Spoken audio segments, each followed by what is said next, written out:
தொடர்ந்து எபேசியர் புஸ்தகத்தை நம்ம தியானித்து கொண்டிருக்கிறோம். இந்த சேனலை சப்ஸ்கிரைப் பண்ணாதவங்க நீங்கள் சப்ஸ்கிரைப் பண்ணிக்கொள்ளுங்க. உங்களுக்கு அறியாதவர்களுக்கும் நீங்கள் சொல்லிக் கொடுங்க. மிகவும் பிரயோஜனமான காரியங்களை மாத்திரம்தான் அந்த எபேசியர் புஸ்தகத்திலிருந்து நம்ம தியானிக்கிறோம். அது நம்முடைய வாழ்க்கைக்கு மிகவும் பிரயோஜனமாக இருக்கும். கர்த்தர் உங்களை ஆசீர்வதிப்பாராக. இந்த நாளிலும் எபேசியர் 1ஆம் அதிகாரம் 5, 6 நம்ம தியானிக்க போகிறோம். இந்த 2 வசனத்தில் பார்த்தீங்கன்னா நிறைய வார்த்தைகள் நமக்கு தம்முடைய இப்படி நிறைய வார்த்தைகள் இருக்கிறபடினால அது நமக்கு புரியாது. யாரை எதுக்கு சொல்கிறாரு அப்படின்னு தெரியாதனால இந்த வார்த்தையை நான் வாசிக்கிறேன்.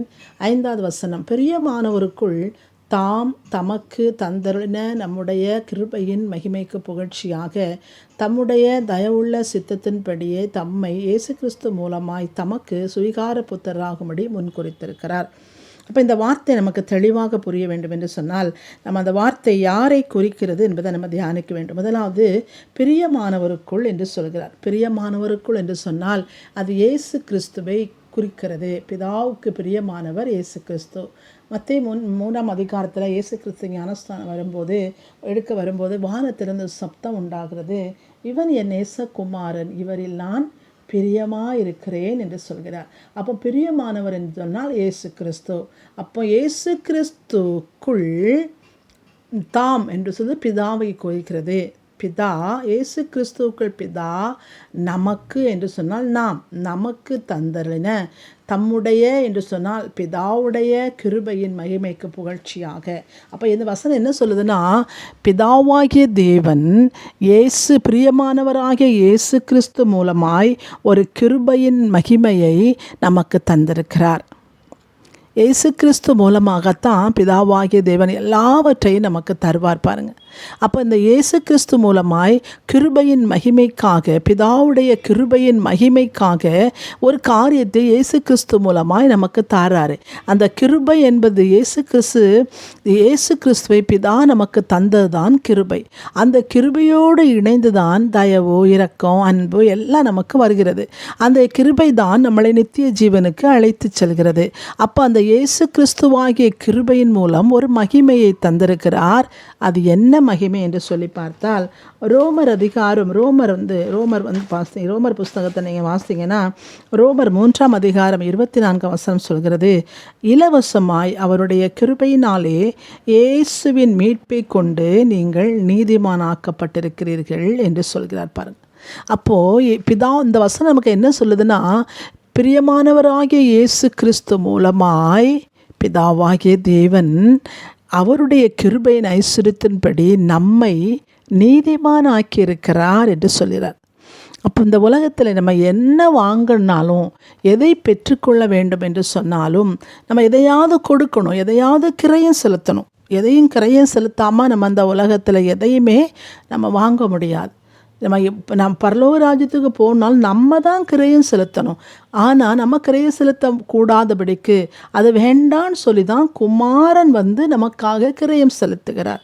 அப்போது அந்த பிதாவாகிய தேவனுடைய கிருபையின் மகிமைக்கு புகழ்ச்சியாக இலவசமாய் நம்மை அவர் நீதிமான் ஆக்கியிருக்கிறார். இயேசு கிறிஸ்துவின் இரத்தத்தினாலே ஒரு மீட்பை உண்டாக்கி அந்த மீட்பு மூலமாய் நம்ம நீதிமான் ஆக்கப்பட்டிருக்கிறோம். நம்ம நீதிமான் ஆக்கப்படாதிருந்தால் பிதாவிடத்தில் போக முடியாது, பிதாவிடத்தில் பேச முடியாது. ஏன்னா பிதா பரிசுத்தர்.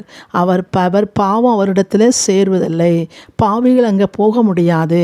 பாவியுடைய ஜெபத்தை அவர் கேட்பதில்லை. அதனால் தான் இயேசு கிறிஸ்து மூலமாய் நம்மை அவர் இலவசமாய் நம்மை நீதிமான் ஆக்கியிருக்கிறார். பாருங்கள் எவ்வளோ. எதுக்குன்னா என் பிள்ளைங்க ஜெபிக்கும்போது அதை பிதா நம்ம கேட்கணும், என் பிள்ளைகளுக்கு நான் பதில் சொல்லணும். அப்போ இந்த பிள்ளைகள் நீதிமானாக வாழ்ந்து விட முடியாது. அது சத்துரு அவனை அப்படிப்பட்ட வாழ்க்கை வாழ விட மாட்டான். அதனால் நம்ம பிரியமானவராகிய குமாரனை அனுப்பி அவர் மூலமாய் அவர்களை நம்ம நீதிமானாக்க வேண்டும் என்று சொல்லி எல்லாமே அவரே வாலண்டியராக வந்து அவரே எல்லாமே செய்து முடித்திருக்கிறார்.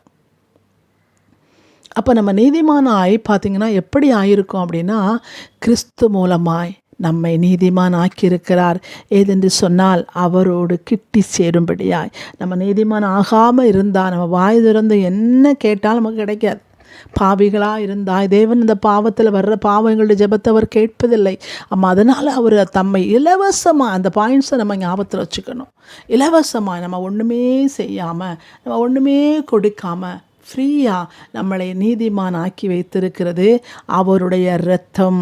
அவருடைய இரத்தத்தின் மீட்பு நம்மை பிதாவாகிய தேவன் மூலமாய் நமக்கு அந்த கிருபை கிடைத்திருக்கிறது. பாருங்கள், அடுத்த வசனம் என்ன சொல்லுதுன்னா, தம்முடைய என்று சொன்னால் பிதாவுடைய தயவுள்ள சித்தத்தின்படியே நம்மை இயேசு கிறிஸ்து மூலமாய் பிதாவுக்கு சுவிகார புத்திரராகும்படி முன்குறித்திருக்கிறார். என்ன சொல்கிறார்னா, பிதாவுடைய சித்தம் என்னென்னா, நம்மை இயேசு கிறிஸ்து மூலமாய் அவருக்கு சுவிகார புத்திரர் ஆக்குவது. எல்லாமே பிதாவுடைய சித்தமாக இருக்கிறது. உலக தோற்றத்துக்கு முன்பாகவே அவர் இப்படிப்பட்ட காரியங்களை அவர் செய்து விட்டார். நினைத்து நம்மளை நினைத்து நம்ம மனுஷனாக யாரால இப்படிப்பட்ட காரியங்களை செய்ய முடியாது என்பது அவருக்கு தெரிந்துதான் அவர் என்ன பண்ணுறார் பாருங்கள், இயேசு கிறிஸ்துன்னு சொல்கிற ஒருவரை அனுப்பி, அவருக்கு பிரியமானவரை, அவருடைய குமாரனை அவர் உலகிற்கு அனுப்பி இலவசமாய் இப்படிப்பட்ட காரியங்களை நமக்கு செய்கிறார். இயேசு கிறிஸ்து மூலமாக என்ன பண்ணுறாருன்னா, நம்மை சுவிகார புத்திரர் ஆகும்படி அவர் உலக தோற்றத்துக்கு முன்பாகவே நம்மளை முன்குறித்தார்.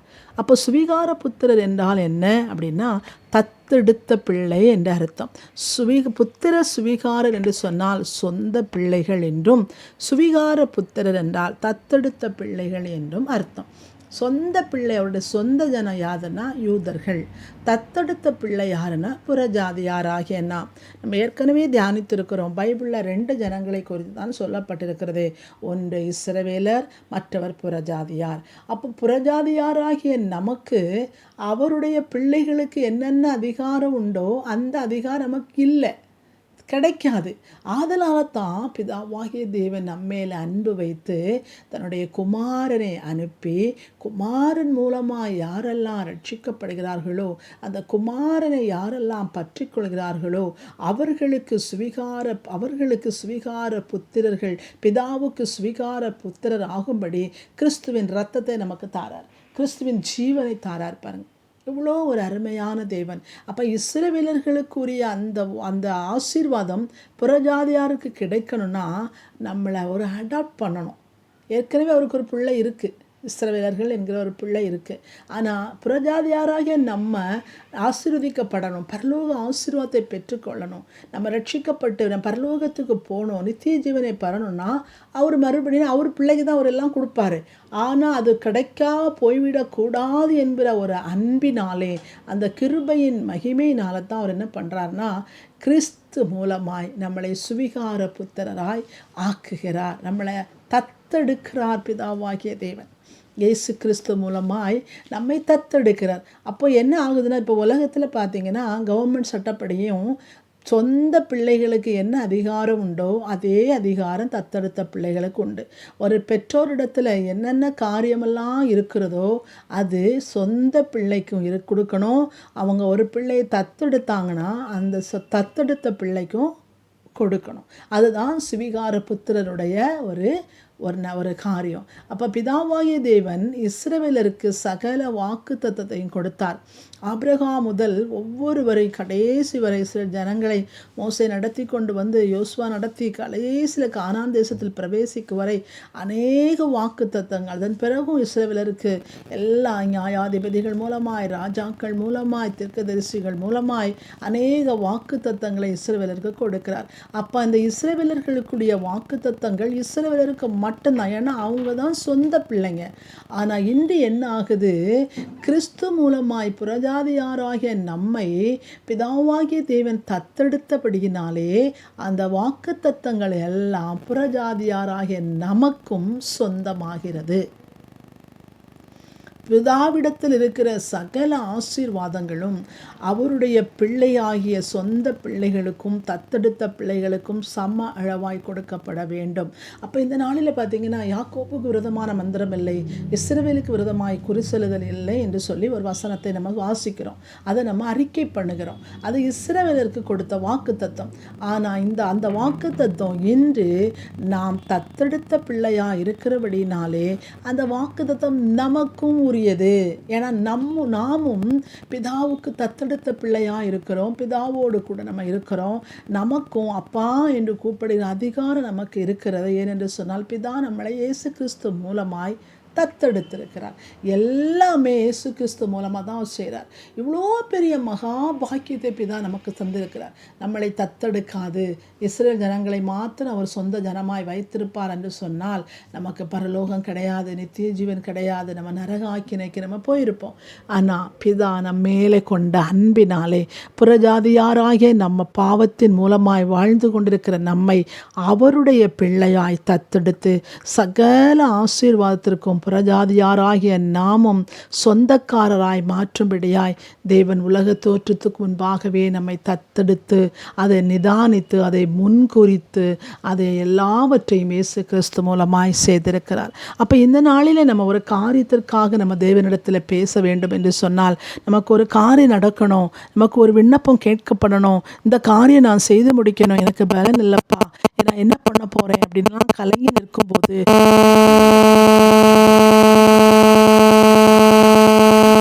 என்று சொல்லி பார்த்தால் பார்த்தீங்கன்னா, நாங்கள் சுவிகார புத்திரர்கள். இயேசு கிறிஸ்து மூலமாய் தேவன் எங்களை சுவிகார புத்திரராய் நீர் அழைத்திருக்கிறேன். இயேசு கிறிஸ்து மூலமாய் எங்களுக்கு சுவிகார புத்திர பாக்கியத்தை நீர் தந்திருக்கிறீர். ஆதலால் நாங்கள் இப்படிப்பட்ட ஆசீர்வாதங்களை பெற தகுதி உள்ளவர்கள் என்று சொல்லி நம்ம என்ன செய்யலாம், கிளைம் பண்ணி அந்த ஆசீர்வாதத்தை பெற்றுக்கொள்ளலாம். இந்த நாளில் கேட்டுக்கொண்டிருக்கிற தெய்வ பிள்ளைகள் எதற்கும் கவலைப்படாதபடிக்கு தேவன் நமக்கு சுவிகார புத்திரர் என்கிற அதிகாரத்தை இயேசு கிறிஸ்து மூலமாய் தந்திருக்கிறபடினாலே என்ன வேணாலும் நம்ம தைரியமாய், அப்பா நீங்கள் என்னை தத்தெடுத்திருக்கீங்க, நீங்கள் எனக்கு தகப்பன், இந்த காரியத்தை நீங்கள் செய்து தாங்கப்பா, நீங்கள் செய்யணும், பரலோகத்தில் இருக்கிற சகல ஆசீர்வாதமும் என்னுடையது என்று சொல்லியிருக்கிறீங்களே அப்பா, நாங்கள் உங்கள் பிள்ளையாக இருக்கிறோமே, எங்களுக்கு இந்த ஆசீர்வாதத்துக்கு நாங்கள் தகுதி உள்ளவர்களாக எங்களை ஆக்கியிருக்கிறீங்களே, இதை எனக்கு தந்தே தீர வேண்டும், உங்களுடைய சித்தத்தின்படி நடத்துங்கப்பா என்று சொல்லி நம்ம கேட்கும்போது தேவன் அந்த காரியங்கள் நமக்கு செய்கிறார். பாருங்க, அந்த 2 வசனத்தில் நம்மளை நீதிமான் ஆக்கியிருக்கிறார். நமக்கு சுவிகார புத்திரர் என்கிற அதிகாரத்தை கொடுத்திருக்கிறார். அந்த அதிகாரம் சாதாரணமானது அல்ல. பாருங்க, அதை நம்ம சாதாரணமாக எடுத்து விடக்கூடாது. சுவிகார புத்திரர் என்பது நம்ம எல்லாவற்றிற்கும் தகுதி உள்ளவர்கள், எல்லாவற்றிற்கும் உரிமை உள்ளவர்கள் என்பது அர்த்தம். அதில் தெய்வ பிள்ளைகள் நீங்கள் தைரியத்தோடு தேவனிடத்தில் கிட்டி சேருங்க. கர்த்தர் நம்முடைய வாழ்க்கையில் எல்லாவற்றையும் செய்து நம்மளை சந்தோஷத்தினாலும் சமாதானத்தை நிரப்புவார். ஏனென்று சொன்னால் நாம் அவருடைய சுவிகார புத்திரர்களாய் நம்மை தத்தெடுத்து நம்மளை தெரிந்தெடுத்திருக்கிறார் என்று சொல்லி வேதம் சொல்கிறது. கர்த்தர் உங்களை ஆசீர்வதிப்பாராக. தைரியமாய் தேவனிடத்தில் நீங்கள் விண்ணப்பங்களை ஏறெடுக்கலாம். அவரிடத்தில் பேசுகிறதான் விண்ணப்பம், ஜெபம். நீங்கள் பேசுங்க. நம்முடைய வாழ்க்கையில் குறைவுகளை நம் தேவன் நிறைவாக்க வல்லவர். கர்த்தர் உங்களை ஆசீர்வதிப்பாராக. ஆமேன்.